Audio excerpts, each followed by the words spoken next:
bem-vindos, boa tarde, bem-vindos à Masterclass Longevidade e Imediatismo da Icatu. A gente vai fazer esse papo aqui sobre o desafio dessa geração do para ontem em planejar o futuro. Eu sou a Cíntia Cato, sou diretora de marketing e canais na Icatu Seguros.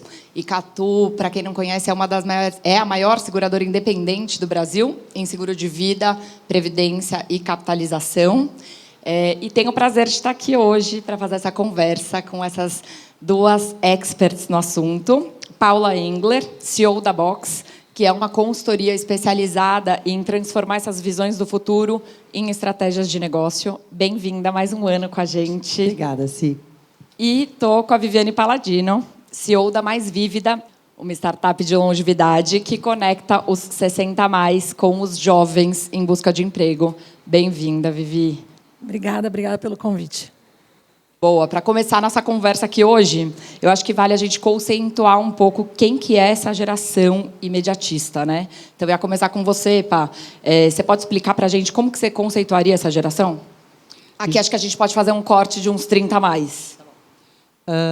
Gente, essa geração que tem ao redor de 30 anos hoje são os millennials, né? A gente é uma geração que tem uma relação, e aí eu já vou começar polemizando aqui, falando que eu acho que eles são imediatistas por uma questão sistêmica mesmo. Tipo, quando eu cresci, até eu estava na escola, a gente estudando na escola, até eu conseguir acessar, por exemplo, o livro que eu tinha que fazer o trabalho da escola, dependendo, minha avó era a dona da Barça, até a Cháudia, quem não sabe o que era Barça, gente, era um livro que a gente contava tudo, que tinha as coisas por alfabeto.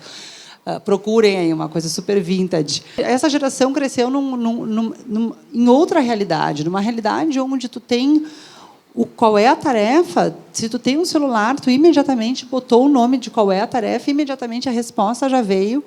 Então, estruturalmente, é uma geração que se constitui por outro lugar, como se fossem ingredientes diferentes. As sinapses são diferentes. A gente aprendeu a ler da esquerda para a direita, eles aprenderam a ler em hiperlink, uma geração que aprendeu a ler, a se relacionar dentro do ambiente social e digital. Isso tudo faz com que o código de tempo seja diferente. O código de hierarquia é diferente. Eu não acho que as pessoas mais velhas sabem mais, eu acho que o Google sabe mais. Então, mas as pessoas não respeitam. Não. Ou o ChatGPT agora. Ou o ChatGPT agora. Então, as coisas são estruturalmente diferentes, e por isso também que eu acho tão importante que não existe uma geração melhor do que a outra, não existe um desafio, uma corrida por gerações, não existe isso, mas existe um entendimento de comportamento, um entendimento de contexto, e entender que contexto molda comportamento, e comportamento molda valores, e valores moldam o jeito que a gente atua na sociedade. Então, esse entendimento é importante para que a gente possa partir daí, agir a partir daí. Perfeito. E aí, Viviane, acho que lá no Mais Vívida, essa geração mais jovem ensina os 60+ a mexerem com tecnologia, a terem esse letramento, né? O que você acha que os boomers aí pensam dessa geração mais nova e, principalmente, o que eles ensinam para essa geração que está vindo? Perfeito, sim. É muito interessante, né, observar que existe, sim, uma questão de preconceito dos dois lados. Acho que isso é uma coisa que vem enraizado na nossa cultura, né? Então, assim, ao mesmo tempo que quando a gente pensa que a gente fala dos mais velhos e existe preconceito com os mais velhos, a gente também não se lembra que existe preconceito também com os mais jovens.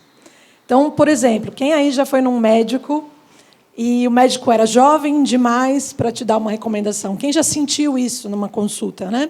De olhar, não sei, era jovem demais, preciso de um cara mais experiente.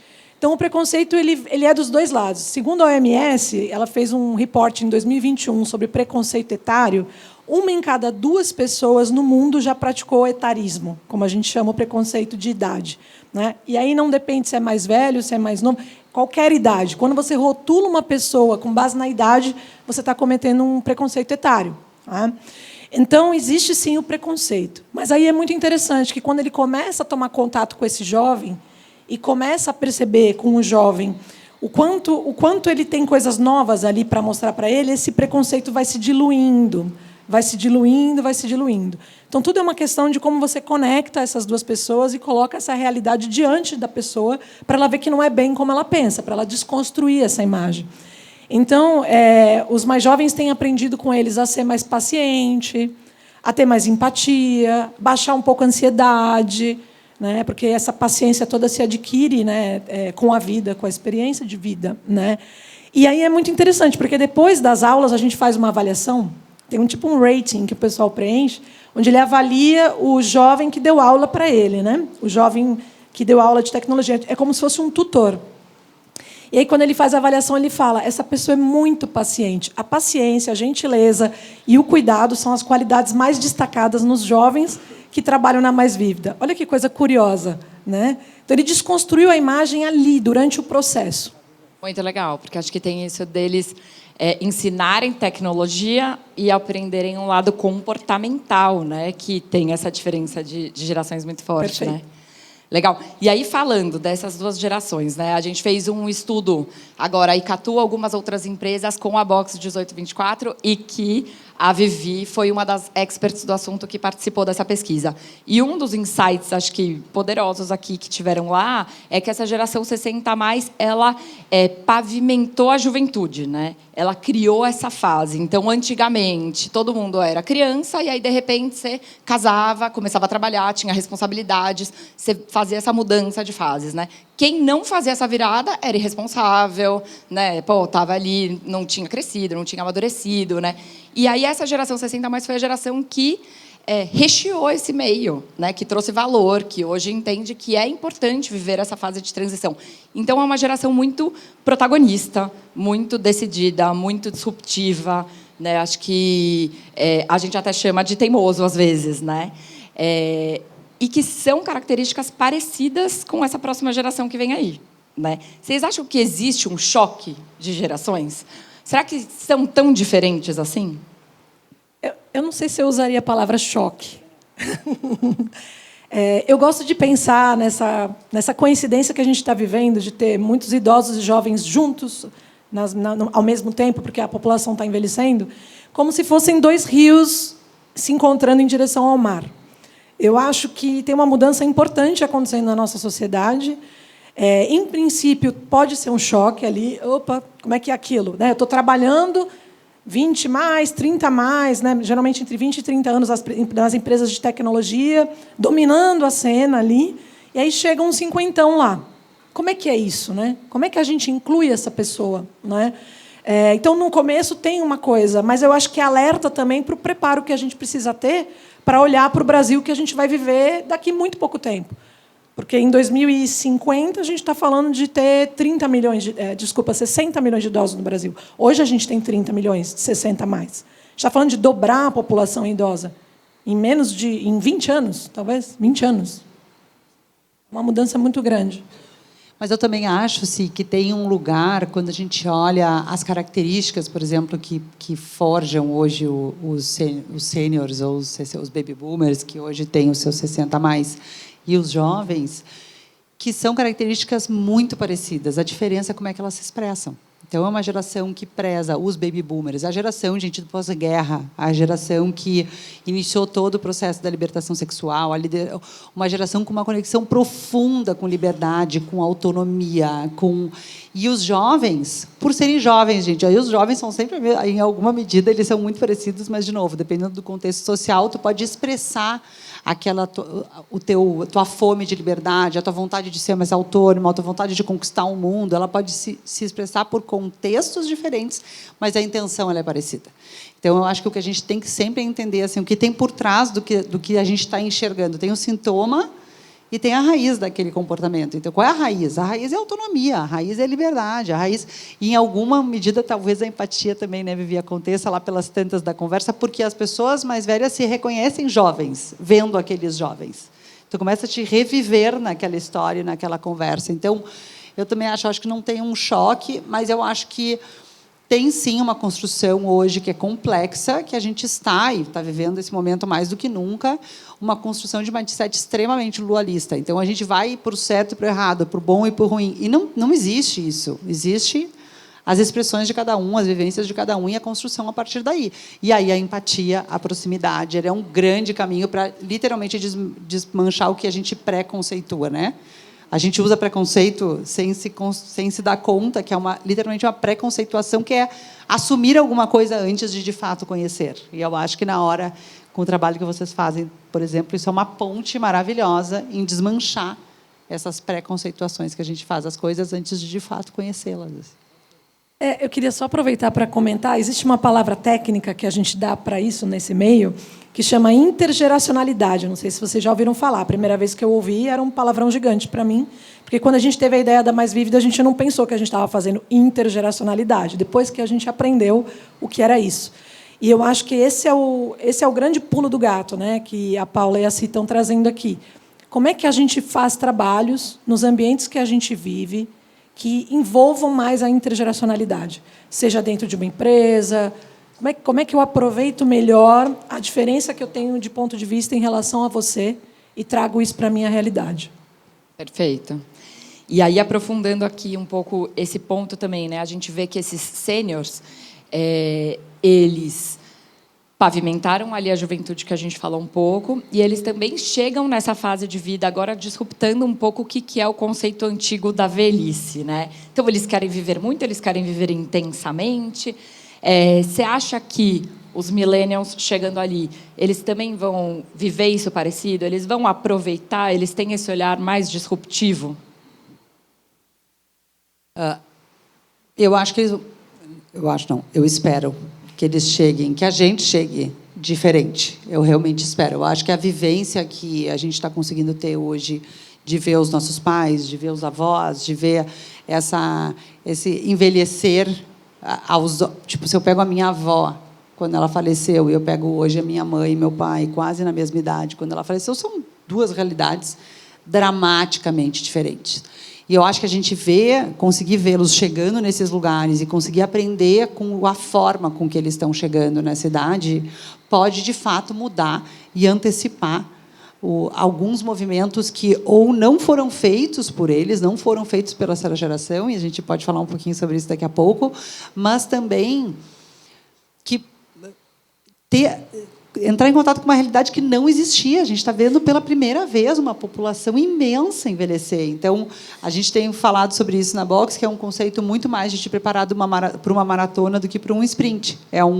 É te preparar genuinamente para uma maratona, onde tu acerta o ritmo, onde tu se olha muito mais para equilíbrio, porque senão a gente concentrava aquele espaço de tempo na vida, onde a gente achava que a gente tinha que fazer tudo e depois aproveitar. E hoje o equilíbrio, isso aparece muito, por exemplo. O que é status para os jovens? Não é tu ser o famoso, antigamente, né, 1 milhão antes dos 30. Quanto mais domínio do tempo tu tem, por exemplo, e mais tu realmente consegue ter uma vida que é próspera, abundante, mais equilibrada, é muito mais valorizado do que alguém dizer assim, olha aquela coitada daquela pessoa, workaholic, que não tem vida, só trabalha. Então, ter a riqueza da vida, a riqueza dos amigos, uma boa saúde. São todos os KPIs de sucesso hoje, são todos os lugares que a gente aspira de sucesso. Então, espero que mude.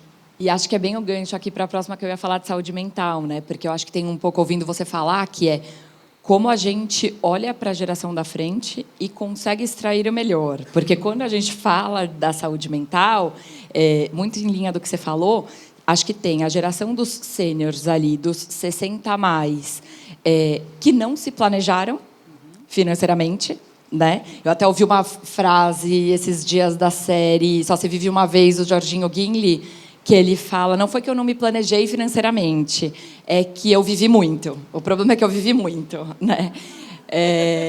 E aí, acho que tem isso, assim, eles chegaram lá, não se planejaram, e hoje, quando a gente olha no estudo, as duas principais preocupações dessa geração, 56% fala que é dinheiro e 46% fala que é saúde. Então, são as duas principais, sendo que o dinheiro vem na frente da saúde ainda, né?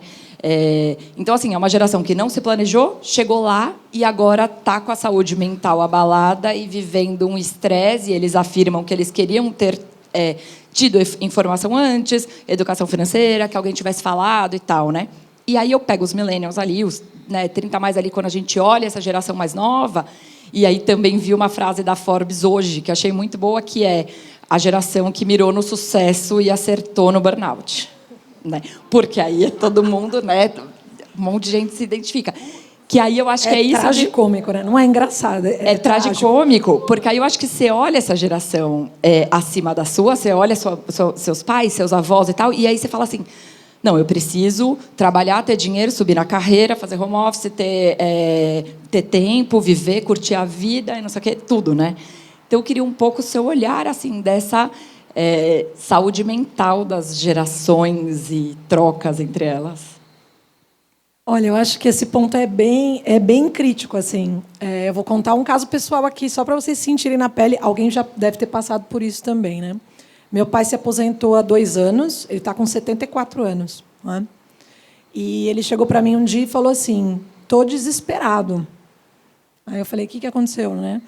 Eu fiz as contas aqui e eu só consigo viver até os 85. Gente, imagina a situação, né? Se coloca no lugar da pessoa, de você fazer suas contas, olhar para o dinheiro que você guardou a vida inteira, trabalhou feito um camelo, né? Porque essa geração de baby boomer trabalhou muito, né? E o que acontece? Começa a vir depressão, começa a vir síndrome do pânico, aí tem que colocar o psiquiatra, mas o psiquiatra custa caro, então eu vou gastar dinheiro, mas eu não posso gastar dinheiro porque eu só tenho isso. Então, o que acontece? As pessoas estão querendo ou não, forçadamente, tendo que voltar a trabalhar para poder gerar renda e para manter a saúde mental, porque eu não sei se vocês já viram um estudo que fala que um dos maiores, o que mais drena a saúde mental das pessoas hoje em dia é a questão financeira, né? Então, mexe muito com a pessoa isso, acaba com a saúde mental da pessoa, acho que a Paula vai falar um pouco sobre isso também, e mexe muito com a questão pessoal dele ali, né? E com a família, que precisa ter estofo para conseguir segurar aquilo, né? Então, acho que planejamento financeiro, gente, é saúde mental. Essa que é a questão. É quase um sinônimo. É muito louco, assim, isso aparece muito, né, nos baby boomers. E tem uma frase que apareceu no trabalho que eu achei maravilhosa, que é um baby boomer dizendo, morreu de menos, gente. Morreu de menos, porque morreu de menos. Se tu não chegar funcional nos teus 60 a mais, 70 a mais, com saúde mental, saúde física e saúde financeira, tem uma questão importante para administrar. Então, não é muito... E aí é sobre o presente, assim, tem uma intensidade de viver o presente. Mas, vindo para a saúde mental, eu acho que a gente tem um ponto comum, de novo, expressado diferente quando a gente está falando dessas duas gerações. A geração mais nova ainda do que os millennials, que, sim, estão vivendo o burnout de uma forma significativa, mas está sendo chamada muito como The Anxious Generation. Tem um livro que acabou sendo lançado sobre isso, super interessante, que tem, obviamente, uma relação 100% ou 90% conectada também com a questão das redes sociais, mas, independente do que causa as tuas questões de saúde mental, e, sem dúvida nenhuma, quando a gente está falando de 60 a mais, a relação financeira tem uma relação direta, mas elas geram uma consequência, que é a perda de autonomia. A perda de autonomia, falando dos jovens, a perda de controle, a perda de escolha. Se eu não estou bem, eu não consigo controlar. Se eu não consigo controlar, eu não consigo escolher o que eu vou fazer. Se eu não consigo escolher o que eu vou fazer, e isso vai gerando um efeito cascata. E quando a gente está falando dos mais novos, quando nós velhos, a gente também está perdendo uma autonomia, mas a gente está perdendo autonomia dentro das funcionalidades, perdendo a nossa capacidade. Então, tem uma questão muito importante aqui de tirar essa pressão, de se preparar, falando dos mais novos, obviamente, aumentar o repertório de preparo, aumentar a tua relação com isso, e, quando a gente está falando dos mais velhos, tentar buscar cada vez mais recurso, e como é que a gente traz esses aprendizados, e como é que a gente ajuda eles se reinventarem, como é que a gente mantém o espaço de trabalho ativo para que eles possam genuinamente trabalhar, porque hoje querer trabalhar e não conseguir também gera mais problema ainda. Então, sem dúvida nenhuma, uma questão que une, infelizmente, essas duas gerações.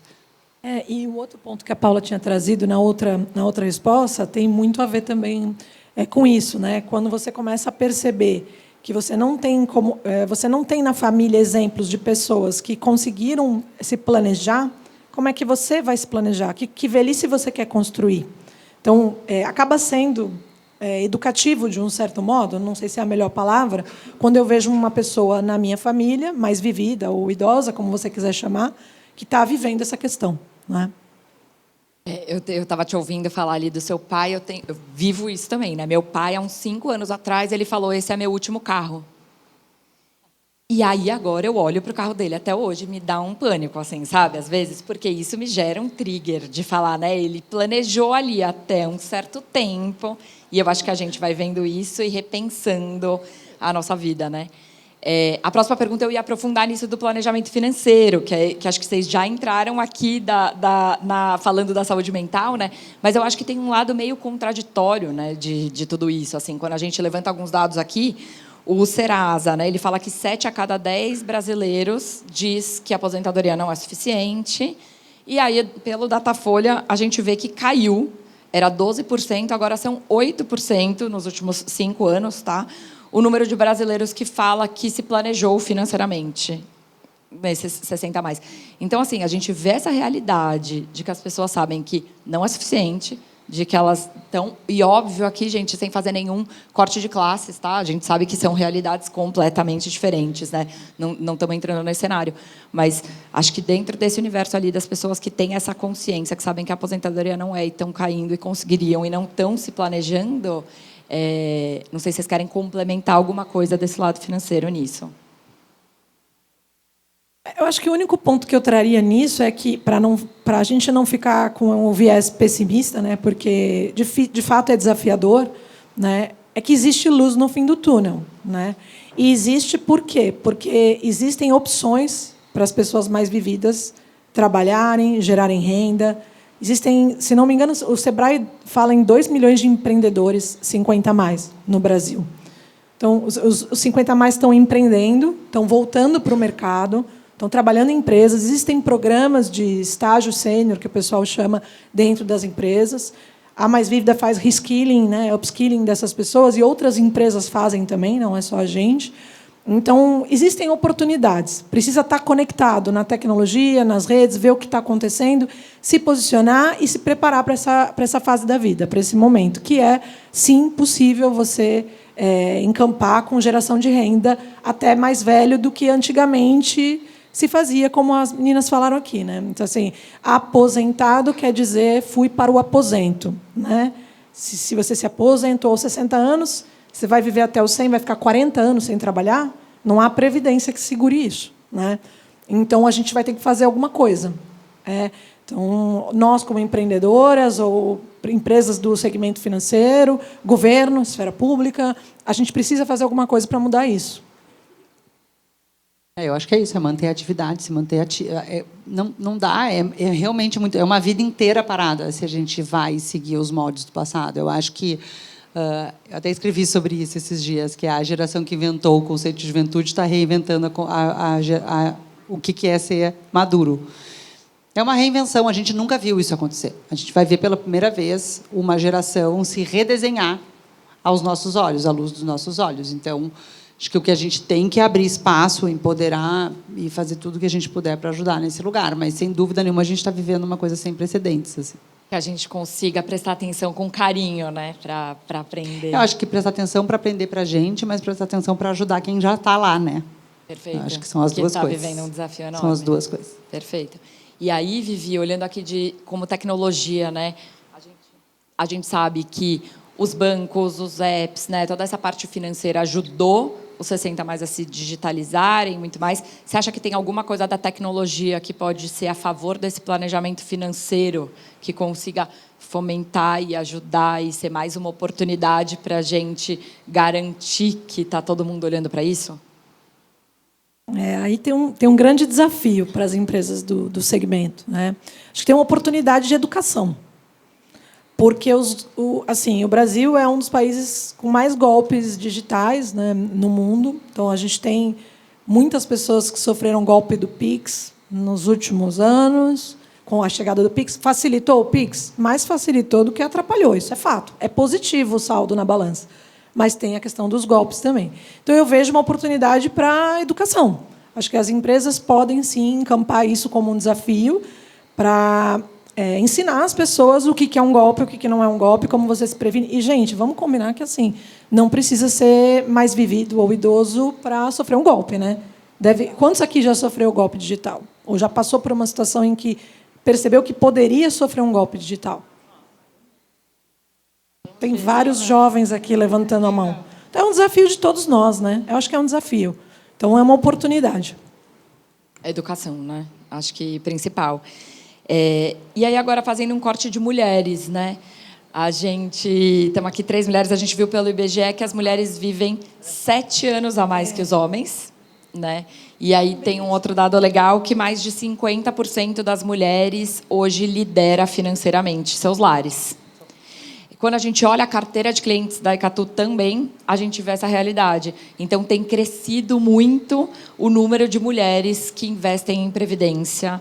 E isso, o número de homens ainda é maior do que o de mulheres, mas está crescendo numa proporção muito maior, né? Vocês acham que as mulheres podem ser as grandes protagonistas aí para mexer nesse planejamento financeiro?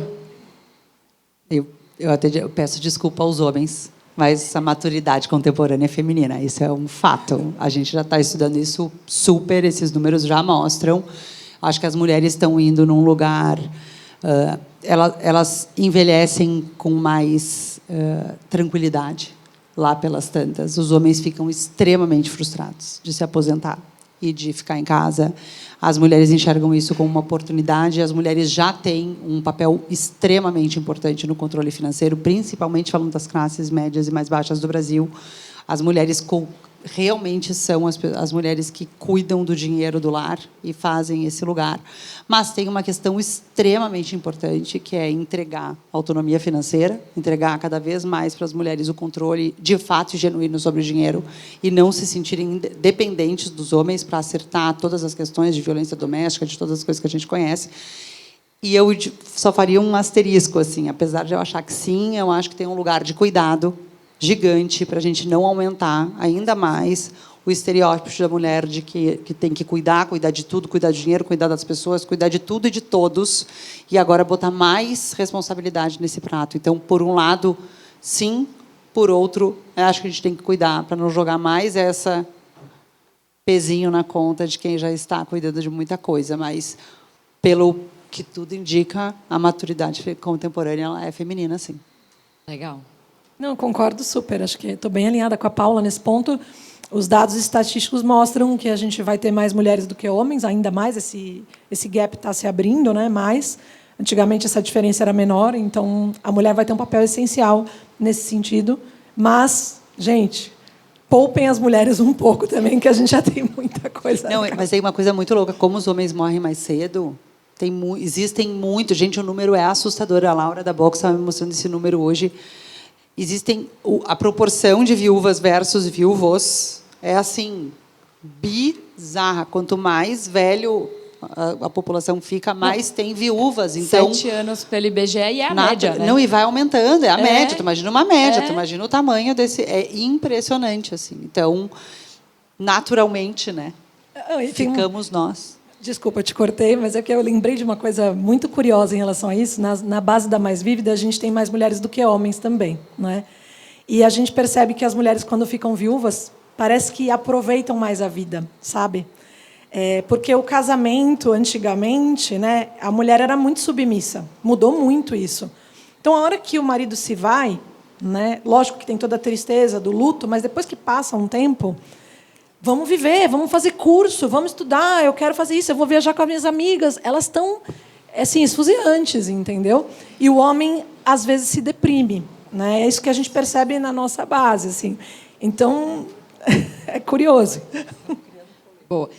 E aí, para fechar agora, para a gente abrir aqui para pergunta, para ver se tem alguma pergunta. Sabemos que não tem um caminho das pedras, né? Mas eu acho que vocês já deram várias dicas, várias coisas, mas assim... Estamos aqui, acho que com algumas pessoas dessa próxima geração 60 mais. Também temos, no caso de Catu, corretores, empresas, né, que têm, acho que, esse desafio de sensibilizar essa geração, de se preocupar hoje com o futuro. O que vocês deixariam aí de mensagem final para essas pessoas, para a gente conseguir esse desafio? Eu vou deixar uma pergunta, que eu acho que é bem reflexiva, mas ajuda a mexer um pouquinho com a perspectiva aí de todo mundo. Para quem ainda não é velho, velho não tem nada de errado, tá, gente? Parece pejorativo porque a sociedade viu no velho uma questão pejorativa, mas velho tecnicamente é correto. Vamos falar do mais vivido, que é bonitinho. Se você ainda não é o mais vivido, qual é a velhice que você quer construir para você? Acho que essa é a pergunta. Porque você vai chegar lá também, na melhor das hipóteses. Total. Eu acho que eu pensei bastante nessa resposta. Assim. Eu acho que tem 3 pontos importantes. Assim. Primeiro, existe um lugar comum entre essas 2 gerações, que é autonomia e liberdade. Então, eu acho que a primeira coisa, assim, olhar para este lugar. O que significa ser autônomo, se manter autônomo, se sentir livre, se sentir capaz de estudar, de construir novas e novas realidades, dependendo do tanto tempo que a gente viver nessa vida, né? Mas, quando a gente está falando dos 60 a mais, tem uma questão importante, que é falar menos sobre longevidade e falar sobre as funcionalidades que te mantêm longevo. Então, falar de saúde mental, falar de saúde física e falar de saúde financeira, principalmente e primordialmente, como uma entrada. Assim. E não tentar... Porque, quando a gente está falando de longevidade, é uma geração que, assim como os jovens, vive muito no presente. Que é isso, de novo, morreu de menos, entendeu? Eu quero viver o hoje, eu quero construir o meu hoje, o meu sonho, eu estou construindo até o meu amanhã. Se é o último carro, cara, eu estou construindo a minha viagem do ano que vem, eu não vou construir minha viagem daqui a 10 anos. Então, acho que esse lugar do viver no presente, construir o presente, e aí, eu acho que, como disse a Vivi, eu acho que tirar esse lugar dos mais velhos e usar os mais velhos como realmente um lugar de influência. Acho que eles estão vivendo e construindo uma nova realidade, e eles têm muito a ensinar para os mais jovens. Tem muita história para contar, tem muita coisa para dizer assim, se alguém tivesse me contado o quê. Então, eu acho que a gente pode abrir esses espaços de conversa. Tem vários podcasts, tem várias coisas acontecendo sobre isso. A gente estava agora no South by Southwest com a Jenny Fonda, por exemplo, fechando o evento, maravilhosa. Tem um podcast que chama Wiser Than Me, que é maravilhoso, que é a do Seinfeld, gente, qual é o nome dela? Que ela entrevista várias, a Isabel Allende, a Jenny Fonda. É uma entrevista mais espetacular do que a outra. Assim. Então, acho que a gente tem que se abrir para esse lugar de realmente se conectar com a sabedoria dos mais velhos e, com ela, a gente acertar o nosso presente, que eu acho que a gente pode melhorar bem a vida.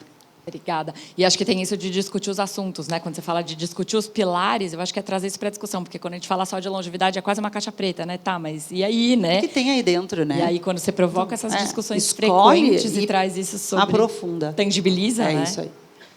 Gente, muito obrigada. Passa super rápido o tempo. Não sei se alguém aqui quer fazer alguma pergunta. Obrigado, Paulo, Viviane. Esqueci. Cíntia.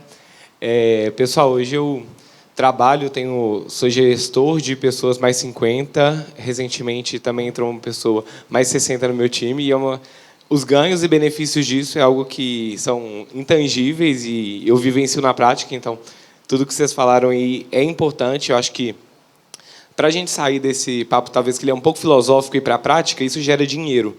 Eu acho que é importante a gente falar isso, porque quem ganha é a empresa. É isso que eu falo, porque quando a gente vai somente para o lado, às vezes, um pouco sobre os benefícios, aquilo que a gente ganha no qualitativo, a gente não consegue chegar lá. E aí, quando a gente coloca o dinheiro na mesa, isso é fato, as empresas que têm uma diversidade geracional maior faturam mais. Mas o meu ponto que eu queria trazer, inclusive, por conta da Icatu, quando eu fiz o meu plano lá com a Icatu, eu fui falar disso com meu pai, por exemplo, ele é super resistente. E aí eu fiquei lembrando disso, sobre como que essa geração, a minha, por exemplo, um pouco a geração Z, se pauta, às vezes, no fato e no dado. Se você me fala algo que eu não concordo, eu quero saber o fato. Mas de onde que é essa fonte? Por quê? E quando eu olho para as gerações, talvez baby boomers ou gerações anteriores, pauta no sentimento. Ou existe uma sabedoria ali, que ela é multifatorial e que a gente não consegue somente com o fato justificar. E aí, para onde a gente consegue se encontrar? Eu entendo que é na emoção, nesse ponto relacional. Só que eu ainda acho difícil. E aí eu queria saber de vocês, assim, como que a gente pode fazer esse rapport mesmo, se aproximar, ser mais relacional, nesse momento que, às vezes, o fato não basta. Então, se eu dou, às vezes, um argumento, uma justificativa, mesmo que ela faça sentido, ainda existe uma resistência ali. Qual que é o seu nome? Diego. Diego, antes de mais nada, parabéns pelo comentário, que acho que você trouxe um ponto super relevante sobre como a diversidade tem nutrido as empresas, né? E não só socialmente, mas financeiramente. Tem 2 questões, acho que bem legal para trazer aqui. A primeira delas às vezes, para uma pessoa mais velha, concordar com uma pessoa mais jovem significa perda de autonomia.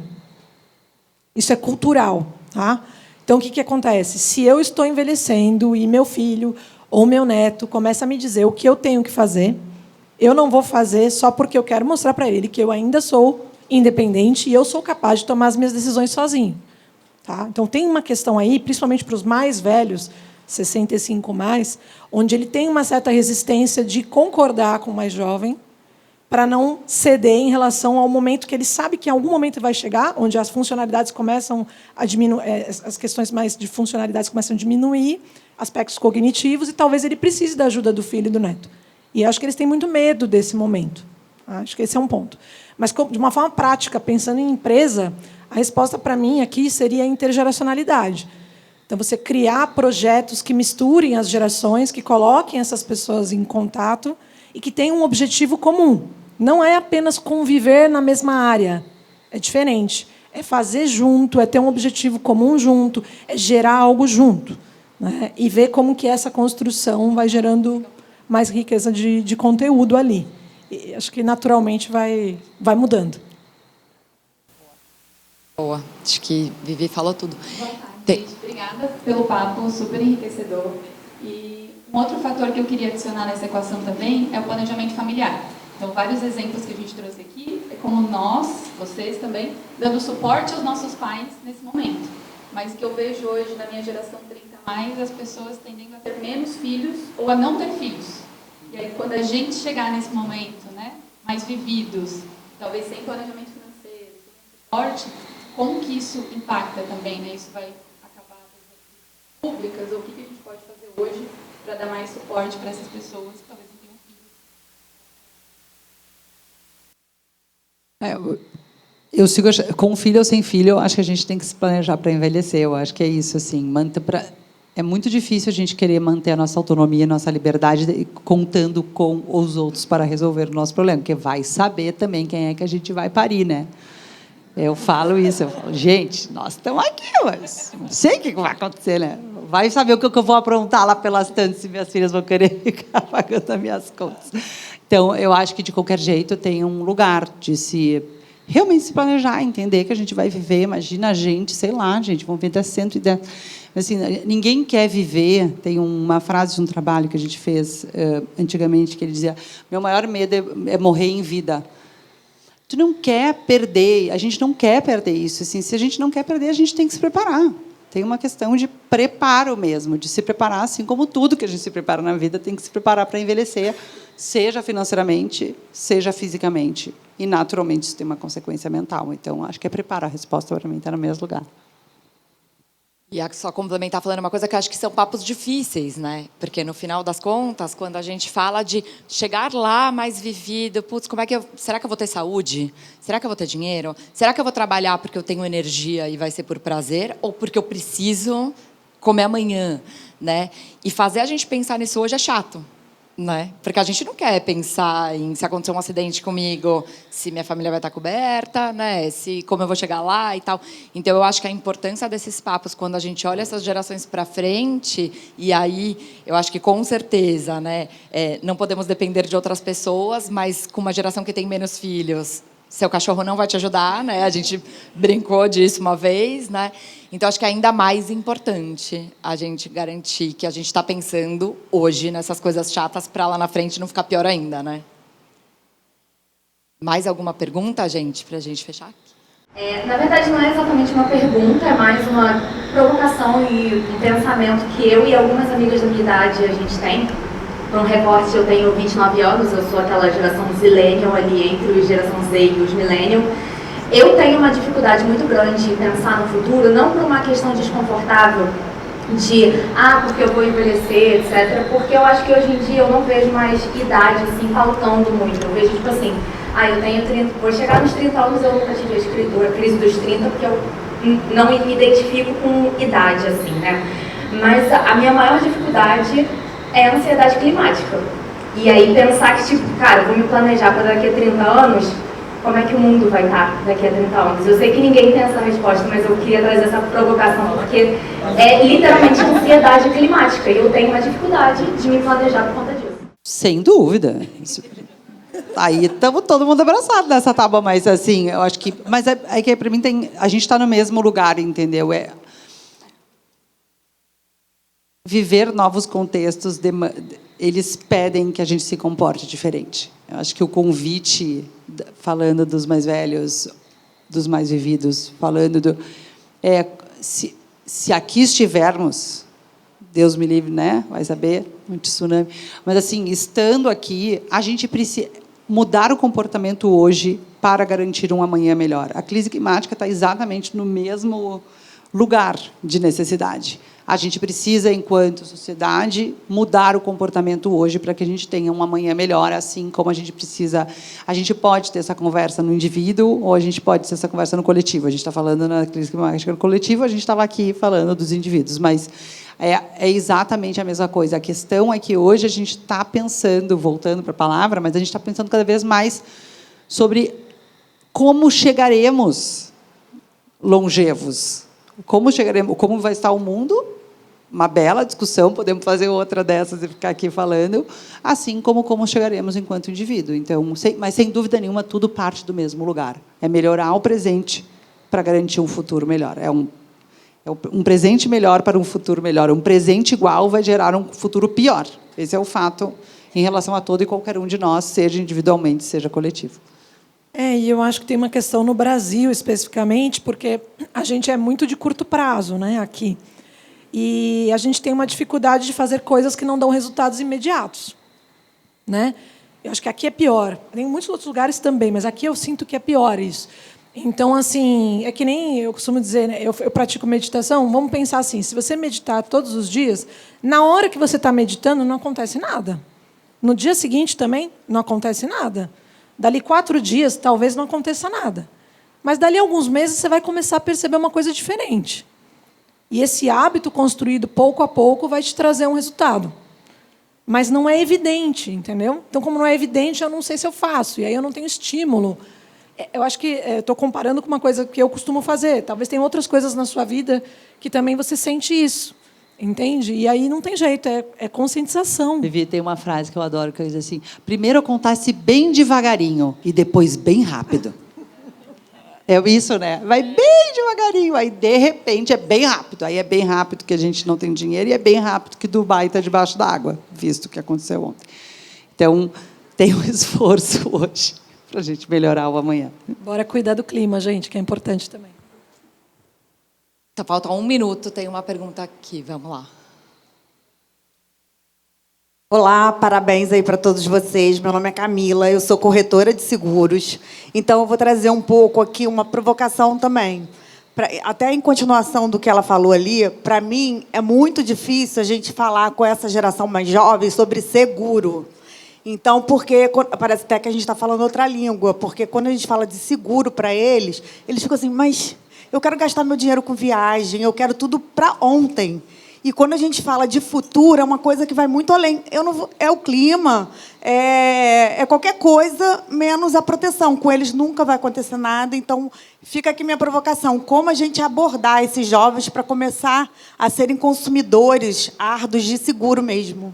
A gente tem um executivo da Icatu que tem uma analogia que eu acho muito boa entre seguro de vida e previdência.